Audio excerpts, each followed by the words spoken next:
Academic scholars and diplomats from across the world have always condemned Pakistan for supporting terrorism.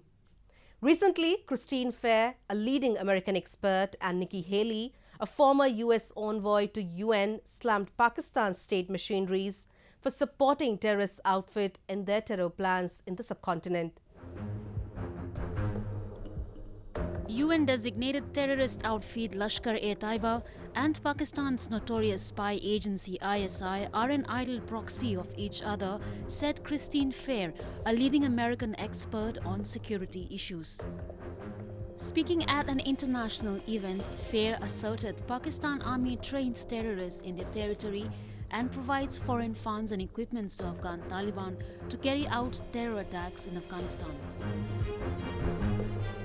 And the organizations that I think we're mostly concerned about from an international security point of view are groups like the Afghan Taliban, Jaish Mohammad, Lashkar-e-Taiba with its various name changes, Jamaat al-Dawa, Falah and Saniyat Foundation. These are state proxies. They operate with the state support. They basically act as extensions or tools of statecraft. Even the Pakistan Taliban are proxies gone wild. There would be no Pakistan Taliban if there were no Afghan Taliban, no Lashkar-e-Jhangvi, or Jaish-e-Mohammed. Slamming Pakistan for harboring dreaded terror outfits in the country, Christine confirmed that such terror groups operating in Pakistan pose major threats to international security. They function under the Pakistan's state patronage as its proxy. In the last 13 years, when Pakistan's been the recipient of some $30 billion, and that, by the way, is overt money. We have no idea what monies they've received covertly for, capturing various number threes of al-Qaeda in various Pakistani cities. I'm sure that's also quite lucrative. But on our dime, they've been able to expand their nuclear program. Neil is in a position to speak to that. And at the same time, they've continued their commitment to a whole fleet of terrorist organizations and insurgent organizations that very much threaten not only our national interests, but also the interests of our partners.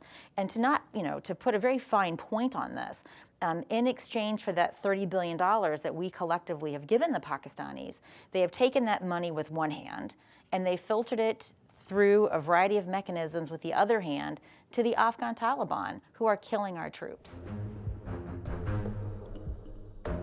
Along with academic scholars, diplomats from America also condemn Pakistan for harboring terror outfits in the subcontinent. Nikki Haley, former ambassador to the UN from America, had also lambasted Islamabad, alleging that the nation breeds terrorists who go out and try to kill American soldiers.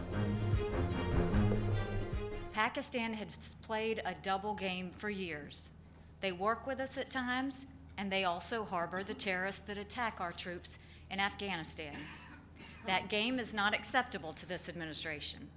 We expect far more cooperation from Pakistan in the fight against terrorism.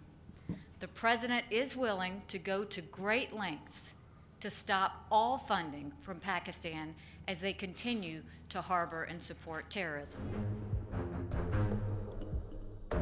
The United States, which supported Pakistan for years, has long been frustrated by what it sees as Pakistan's reluctance to act against groups such as the Afghan Taliban, the Lashkar-e-Taiba and the Haqqani network, who they believe exploit safe haven on Pakistani soil to launch attacks in India and Afghanistan. Amid the growing international pressure, Pakistan proclaimed that it had launched a crackdown against all the terror outfits in Pakistan. However, soon it came out with its template excuse of deficit of funds.